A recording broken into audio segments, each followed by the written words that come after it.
Keputusan MK membuat proses dan biaya lebih mahal. Keputusan MK tentang pemisahan pemilu legislatif dan eksekutif. Mahkamah Konstitusi (MK) resmi mengeluarkan putusan nomor 135 garing PUU minus 23 Romawi garing 2024 pada 26 Juni tahun 2025 yang menyatakan inti keputusan MK.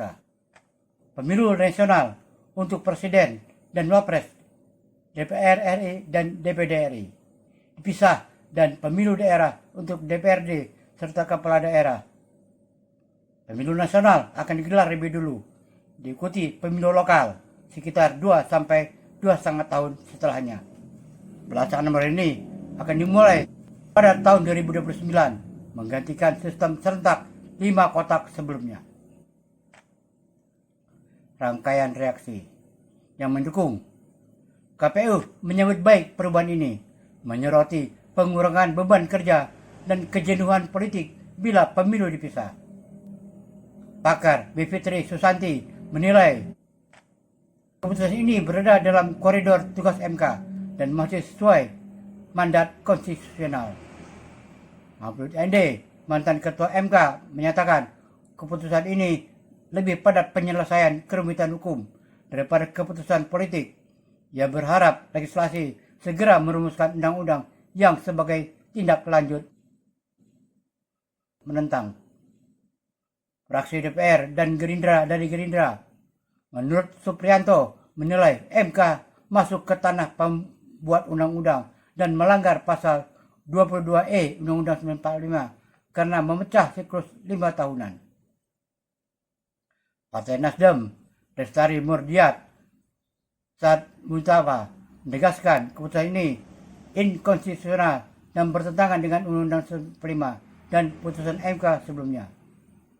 Ketua Komisi 2 DPR, Rik Ginanzi, menyoroti inkonstitusi dengan putusan 55 garing PUU minus 17 garing 2029 dan menganggap MK telah melampaui kewenangan.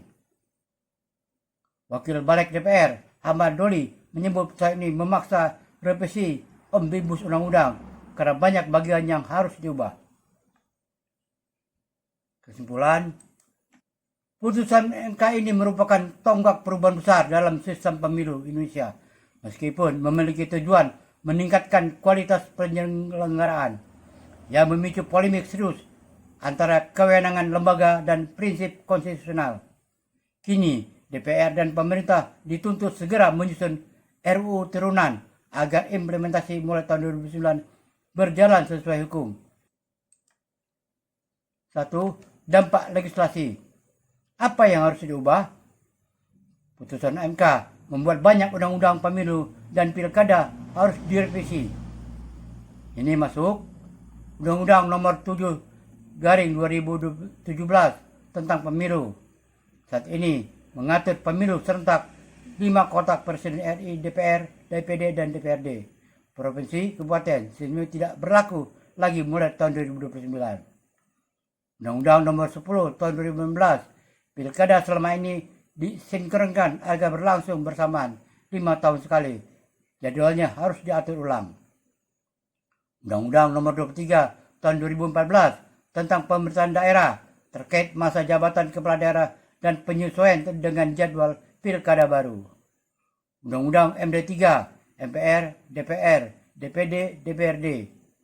Karena periode anggota legislasi bisa tidak sinkron dengan Pilpres.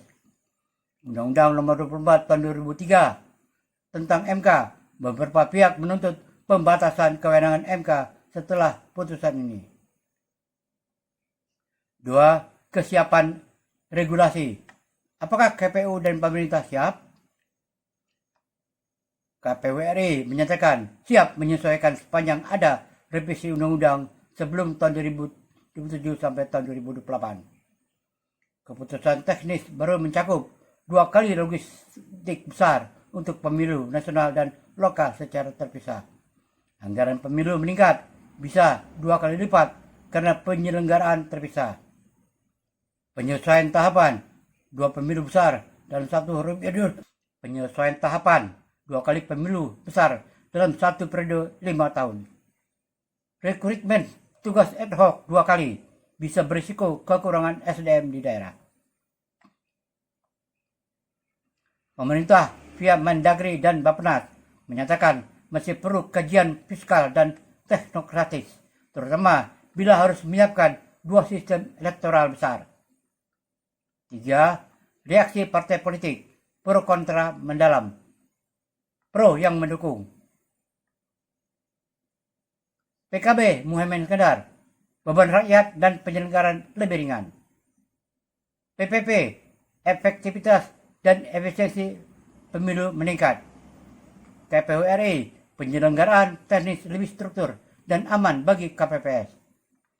Bivitri Susanti, pakar hukum, MK berada dalam tanah bukan legislasi terselubung. Yang kontra, menolak. Nasdem, putusan inkonstitusional bertentangan dengan putusan MK sebelumnya. Gerindra, Supriyanto, MK merusak siklus pemilu nasional 5 tahunan. PDIP, Ahmad Basarah, tak boleh ada 2 siklus elektoral berbeda. Golkar, Doli Kurnia, akan kacaukan desain politik lokal dan nasional. PKS, putusan multitafsir dan timbul kericuhan hukum. Timeline pemilu mulai tahun 2029, pemilihan nasional dan lokal. Tahap 1, pemilu nasional, presiden, wapres, DPRD dan DPD, tahun 2029, sekitar Februari sampai April. Penyusunan regulasi teknis PKPU, Undang-Undang Revisi, tahun 2025 sampai tahun 2026. Penetapan jadwal dan anggaran, tahun 2027. Pendaftaran parpol dan peserta, awal tahun 2028. Penetapan DCS, DCT, DPR, dan DPD, akhir tahun 2028. Kampanye, November 2028 sampai Februari tahun 2029. Pemungutan suara nasional, sekitar Februari sampai April tahun 2029. Penghitungan dan penetapan hasil, April sampai Juni 2029. Pelantikan Presiden dan DPR, Oktober tahun 2029 seperti biasa. Tahap 2, pemilu lokal, pilkada, DPRD, provinsi, kabupaten, kota. Tahun 2031, tahun 2032 berjarak 2,5 tahun dari pemilu nasional. Penyusunan undang-undang pilkada dan undang-undang Pemda tahun 2026 sampai tahun 2027. Pemetaan ulang daerah pemilihan lokal tahun 2029. Pendaftaran parpol dan calon kepala daerah tahun 2030. Kampanye pilkada dan pileg lokal awal tahun 2031. Pemungutan suara lokal sekitar Juni sampai Desember 2031 bergantung jadwal tiap daerah. Pelantikan kepala daerah dan DPRD akhir tahun 2031 sampai awal 2032. Perbandingan jadwal lama dan baru. Jumlah pemilu 1 kali setiap tahun, barunya 2 kali dalam 5 tahun. Jenis surat suara 5 kotak, presiden, DPR, DPD, DPRD, dan kabupaten. Yang baru terpisah nasional dan lokal. Durasi kampanye panjang dan tumpang tindih. Yang baru lebih fokus dan spesifik.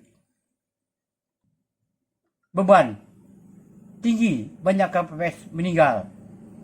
Yang baru lebih distribusi. Catatan penting, MK memberi waktu cukup panjang untuk penyesuaian, tetapi undang-undang harus direvisi paling lambat tahun 2006 sampai tahun 2007 agar KPU bisa mempersiapkan tahapan. Potensi tantangan kekosongan jabatan daerah legislatif jika berdaulat dan sinkron dengan habis masa jabatan. Pemerintah perlu membuat strategi anggaran dan logistik jangka panjang karena pemilu jadi lebih sering. Simulasi anggaran pemilu nasional dan lokal tahun 2009 sampai 2031. 1. Data acuan historis. Pemilu tahun 2019 serentak di 5 kota. Tahun 2019 dengan anggaran 25,59 triliun. Tertinggi kala itu.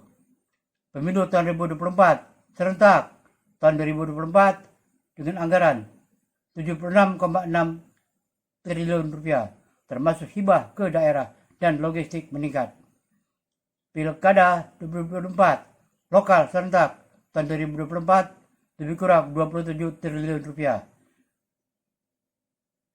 Biaya APBD diperkirakan meningkat jika dipisah. Simulasi anggaran baru jika dipisah. Pemilu nasional tahun 2029 untuk Presiden, DPR RI, dan DPD RI. Logistik lokal, suara 3 jenis, 10 triliun rupiah.